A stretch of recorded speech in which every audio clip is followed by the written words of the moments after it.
ndugu Yusuf Hamisi Yusuf, makamu mwenyekiti wa board na makamu wa rais wa Baraza la Habari Tanzania, waheshimiwa wajumbe wa board ya Baraza la Habari Tanzania, ndugu Ernest Sungura, katibu mtendaji wa Baraza la Habari Tanzania, ndugu wanachama wa habari Tanzania, ndugu wakuu wa taasisi za habari, umma na binafsi, ndugu wanahabari, wageni waalikwa, mabibi na mabwana, habari ya asubuhi. Habari ya asubuhi. Mwanzoni nilipoanza kusikia mpaka watu wanasukumwa kushangilia, nikajiuliza kulikoni. Nilikuwa nimesahau ya kwamba tunashughulika na wanahabari ambao kwa kawaida wakati matukio yanatokea wako very busy, wanachukua habari. Kwa hiyo ni mazoea yao kutoshangilia. Akionekana anashangilia basi atendi kazi yake. Kwa hiyo tumeshaelewa, lakini kwa sababu sasa leo mnasikiliza, itakapowapendeza mnaweza mkashangilia.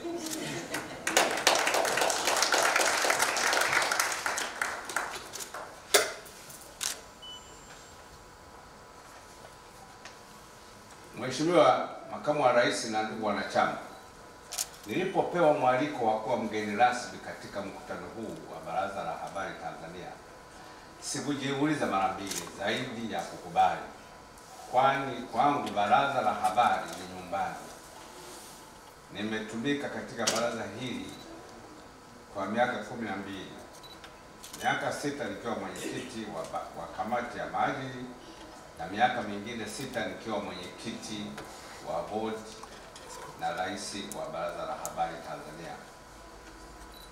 Inawezekana nimetumika kwa muda mrefu zaidi ukilinganisha na viongozi wengine wa ngazi yangu katika baraza. Nilistaafu uongozi katika baraza nikiwa rais wa 4 mwaka 2000.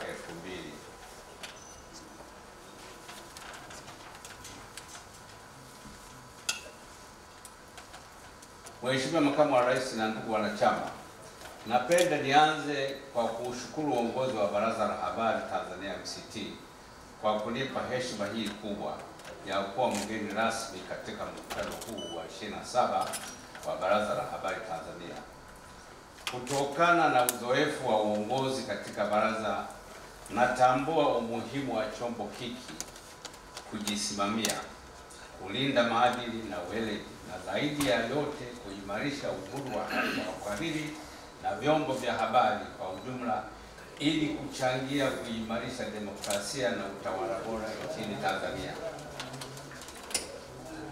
Siku zote vyombo vya habari vilivyo huru vina nafasi kubwa ya kufichua maovu, kutetea haki za binadamu, kupaza sauti za wanyonge, kuwapa wadau taarifa sahihi ili wafanye maamuzi sahihi kuhusu maisha yao ya kila siku. Mheshimiwa Makamu wa Rais na ndugu wanachama, nimefarijika kusikia kauli mbiu ya mkutano huu, uhai wa wanachama ni nguvu na usalama wa taaluma ya habari. Kauli mbiu hii ni sahihi kabisa kwa sasa, kwani usalama wa taaluma ya habari unategemea sana uhai wa wanachama. Baraza hili lilipoanza miaka 30 iliyopita, lilijenga misingi imara ya kujisimamia na kusimamia maadili na weledi wa taaluma ya habari na wanahabari. Uwepo wa baraza umeokoa vyombo vingi vya habari katika mtego wa kufilisiwa au kufilisika kutokana na faini za mabilioni ya pesa iwapo kesi ingepita katika mkondo wa kimahakama. Mfumo wa kutumia usuluhishi ambao umekuwa ukifanywa na Baraza la Habari Tanzania umeifanya taaluma iwe salama zaidi, kwa kuwa maamuzi mbalimbali ya usuluhishi yamekuwa ni funzo kwa waandishi wa habari na wahariri na viongozi wa vyombo vya habari au wamiliki wa vyombo hivyo kwa kutorudia makosa walioyafanya. Aidha, kwa wananchi waliokashifiwa, usuluhishi umekuwa kimbilio lao. Kwa uzoefu wangu, Sekretarieti ya Baraza imekuwa siku zote ikifanya kazi nzuri ya ufuatiliaji wa namna vyombo vya habari vinavyokiuka maadili au weledi na kuwaonya hata kabla ya malalamiko kutoka kwa wadau wa habari. Naamini kwamba kadiri wajibu wa kujisimamia wenyewe kulinda maadili na weledi wa taaluma ya habari unavyoimarika, ndivyo ambavyo kutasaidia mamlaka za udhibiti kuheshimu wajibu wa Baraza la Habari Tanzania, na huenda tukafikirisha upya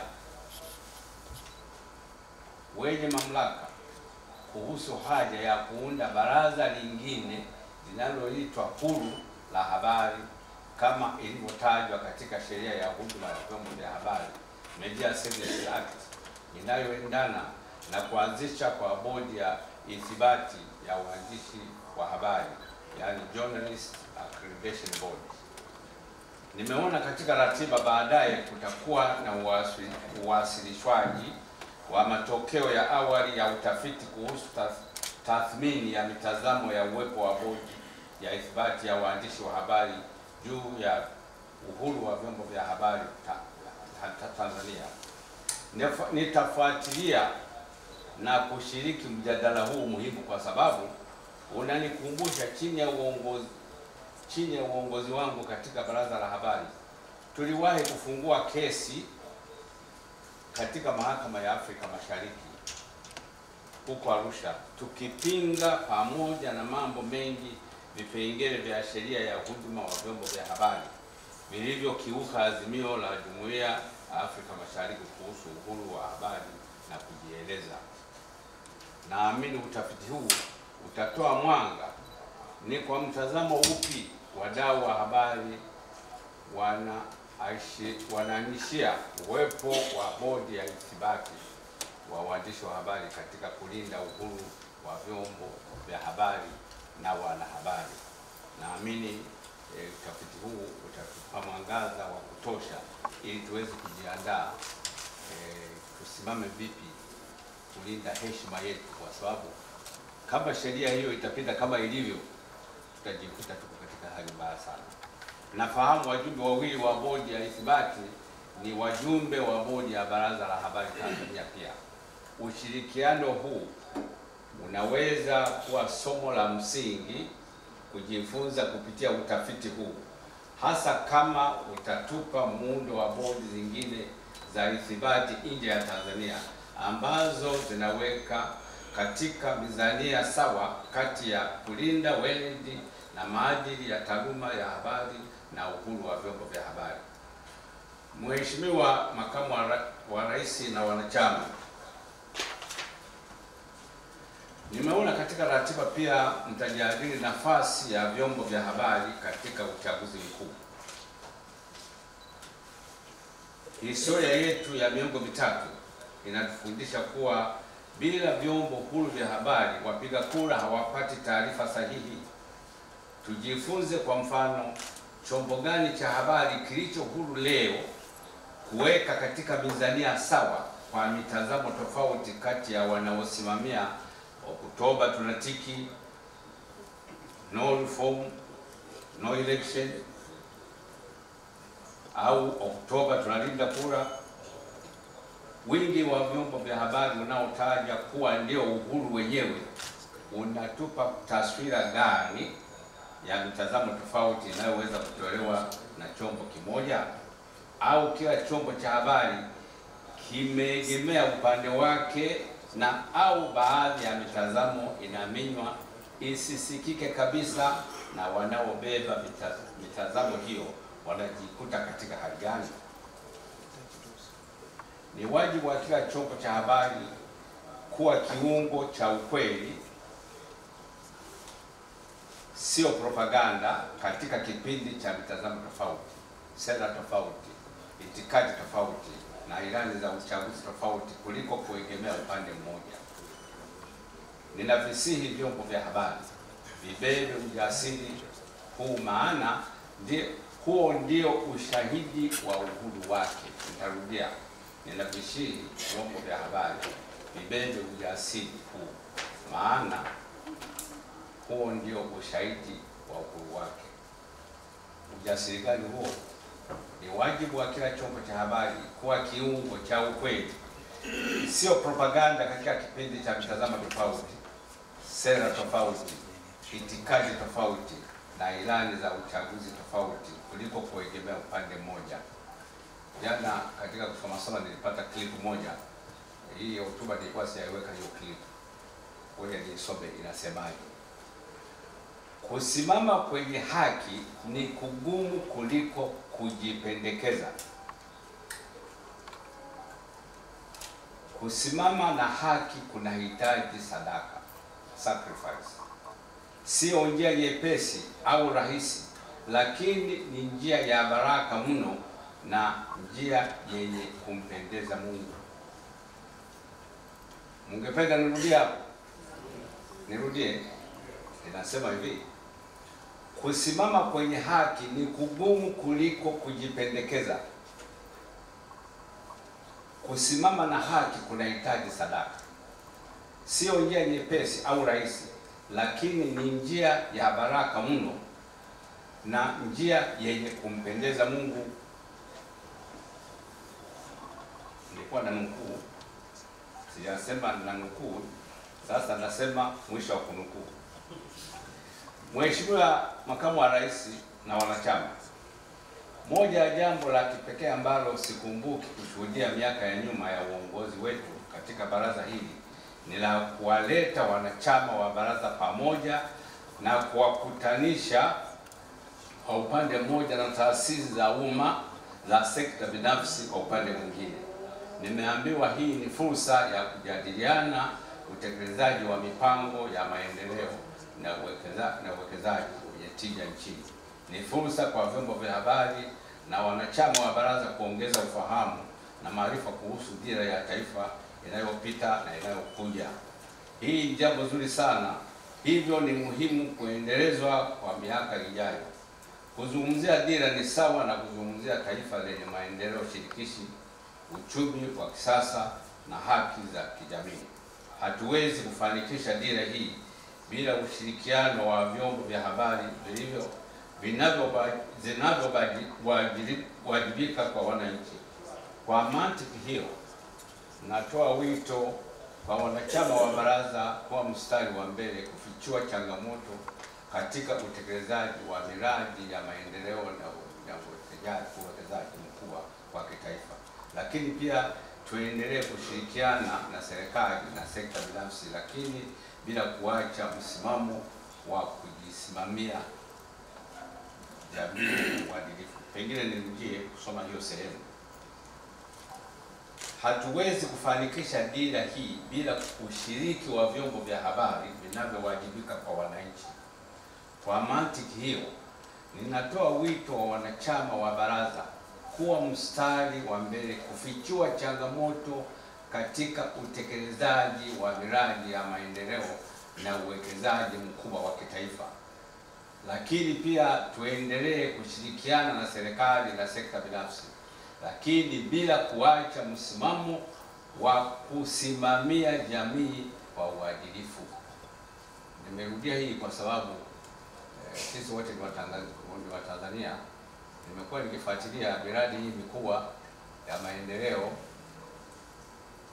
Unapoanza unakuwa na shangwe sana.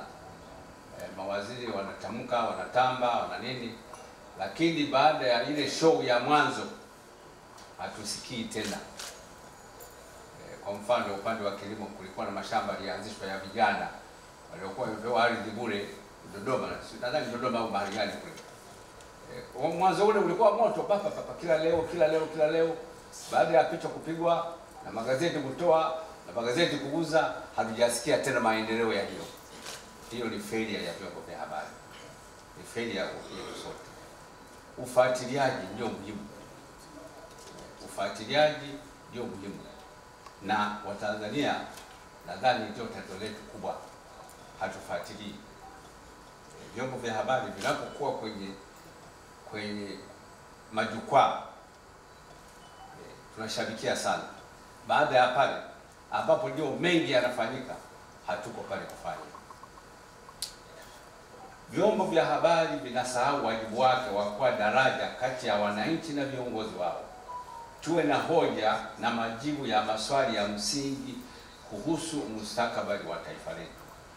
Mheshimiwa Makamu wa Rais na wanachama, natambua kuwa miaka 30 iliyopita vyombo vya habari hapa nchini vilikuwa na hali nzuri kiuchumi, lakini hali hiyo imebadilika. Sio Tanzania tu, duniani kote vyombo vya habari vinapita mdororo wa uchumi. Hili lisiwe sababu ya kwenda kinyume na maadili ya uandishi wa habari. Tuepuke vishawishi vya kutumia mambo binafsi na yasiyo binafsi tunayoyabaini katika kutenda haki zetu kuwatisha watu ili watupatie fedha au upendeleo fulani. Nitarudia. Tuepuke vishawishi vya kutumia mambo binafsi na yasiyo binafsi tuliyoyabaini katika kutenda kazi zetu kuwatisha watu ili watupatie fedha au upendeleo fulani. Waingereza wanaita hii blackmail, na Wamarekani wana usemi wao ya kwamba blackmailer ya wa black ni kumuua. Wamarekani wako hivyo. Blackmailer dawa yake ni kumuua, kwa sababu wanajua sababu yake nini. Maana blackmail haina mwisho. Ukipewa leo rushwa utatumia, zikaisha, utarudi kesho na madai makubwa zaidi. Ndio huyo blackmailer anakuwa hivyo. Blackmailer ukianza ukilegea imekula kwa sababu atakuja kesho, atakapomaliza akakuja kesho, atakapomaliza, na kwa sababu shajinasa ni vigumu sana kujiondoa. Ndio maana wa Marekani ukiblackmail tu akijua unakula risasi. Na wala sitanii kusema hayo maneno. Na tujui kama na hapa hayajawahi kutokea. Tunaona mauaji ya ajabu wakati mwingine. Unaweza kukuta kwa mauaji yale wanauawa wale blackmailers. Tukatae rushwa na kununuliwa, hasa kipindi cha uchaguzi. Mtu akikununua anatarajia ubaki umenunuliwa. Hategemei kesho umwambie sasa wewe ni mtu huru, utaki akutumie. Atafanya kila njia kukudhuru, maana ataona unamsaliti ama unamwasi. Nakumbuka wakati mimi tulipoanza kazini, jaji mkuu wetu wakati ule, Jaji marehemu Augustine Saidi, alitupatia maelezo ya kuchekesha kidogo lakini mazuri. Anasema ukikubali rushwa mara ya kwanza, yule anayekupa rushwa ameshakununua wewe, sasa ni mali yake. Anakuambia ndio huo unapigiwa simu saa 9 usiku. Una mke wako au girlfriend wako au boyfriend wako anataka uende kufanya kazi yake. Rushwa inapendesha sana, inakuondolea utu na uhuru wako. Mheshimiwa Makamu wa Rais na wanachama, dunia kwa sasa ipo katika mabadiliko makubwa ya teknolojia na matumizi ya akili mnemba, mengine wanaita akili unde. Kuna habari nyingi za upotoshaji zisizokuwa sahihi. Ninawaasa waandishi wa habari waendelee kuzingatia kanuni kubwa kabisa kazi yetu ambayo ni kuwa wa kweli. Tuepuke hiana, tuepuke kufanya kazi kwa chuki. Tusitumike na wanasiasa wala wenye pesa, hata wamiliki wa vyombo vyenu. Tusiwasingizie watu wasioyafanya. Tusishuhudie uongo. Tusitunge habari wala tusibatilishe picha magazetini au kwenye mitandao ya kijamii kuwa tofauti na ukweli kwa malengo ya kuwapagazia watu hata kama hatuwapendi. Ndugu makamu wa rais na wanachama, ninapohitimisha niwakumbushe msingi wa mshikamano wetu ni wanachama hai ambao mtendaji mkuu ameeleza hapa. Niwakumbusha kauli mbiu ya mwaka huu inatufundisha kuwa bila mshikamano wa wanachama baraza haliwezi kusimama. Na waomba kila mmoja wenu aone fahari katika wanachama huu na aendelee kushiriki kikamilifu katika kazi za baraza, ikiwemo kulipa ada za wanachama wake. Wanachama wa baraza ni lazima wafanye kazi kwa karibu na baraza lao, hii ikiwa ni pamoja na kushiriki katika shughuli za kupambania sheria bora kwa tasnia ya habari, kushiriki katika shughuli za utafiti na machapisho na viwango vya mafunzo. Pengine nitasemea kidogo kwamba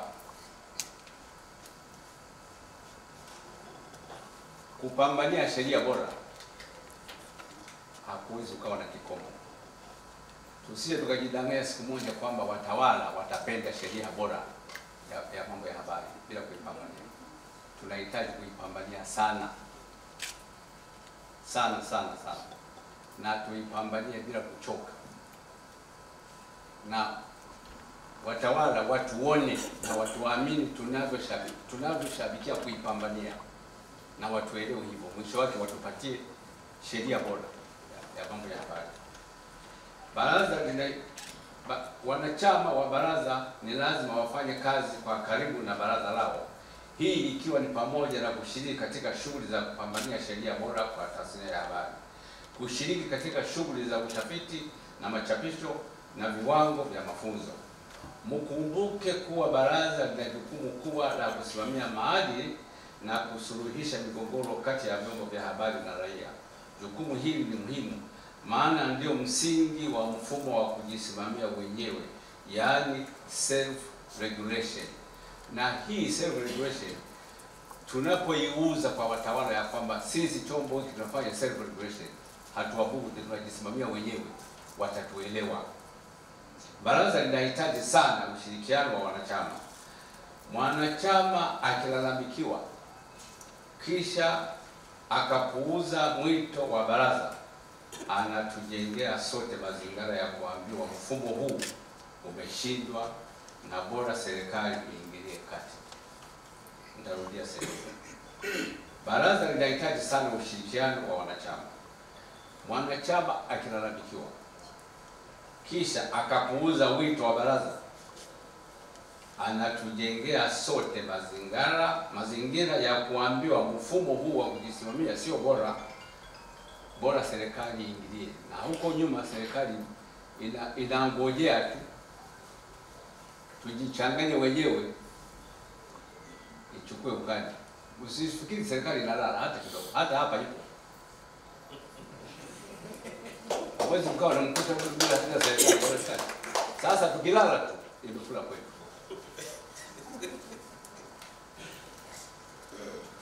Kuhujumu kwa njia yoyote ile kazi ya baraza ya kusimamia maadili na kukuza weledi ni kuhujumu uhuru wa vyombo vya habari katika nchi hii. Mwisho kabisa, lakini si kwa umuhimu, ninawashukuru mamlaka ya uwekezaji na maeneo maalum ya kiuchumi Tanzania TISEZA kwa ushirikiano mkubwa waliotoa katika kufanikisha kufanya mkutano huu wa 27 kwa mafanikio makubwa. Wengine tunaostahili kuwashukuru ni pamoja na mamlaka ya bandari Tanzania, tume ya mipango ya taifa na uwezo wa Tanzania. Safari ya miaka 30 iliyopita imetufikisha hapa. Safari ya miaka 30 ijayo inatutegemea sisi sote. Mheshimiwa Makamu wa Rais na wanachama, sasa baada ya kufika hapo, naomba nifanye mambo matatu muhimu kama nilivyoelekezwa na Makamu wa Rais wa baraza, lakini baadaye mtendaji mkuu aliniambia.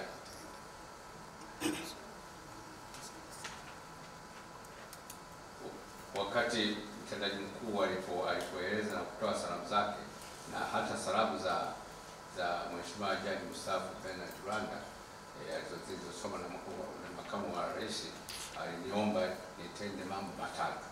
Kwanza, aliniomba nifungue rasmi mkutano huu wa 27 wa Baraza la Habari Tanzania. Natangaza rasmi mkutano huu wa 27 wa Baraza la Habari Tanzania unaofanyika jijini Dar es Salaam leo tarehe 25 Septemba mwaka 2025 nimeufungua rasmi.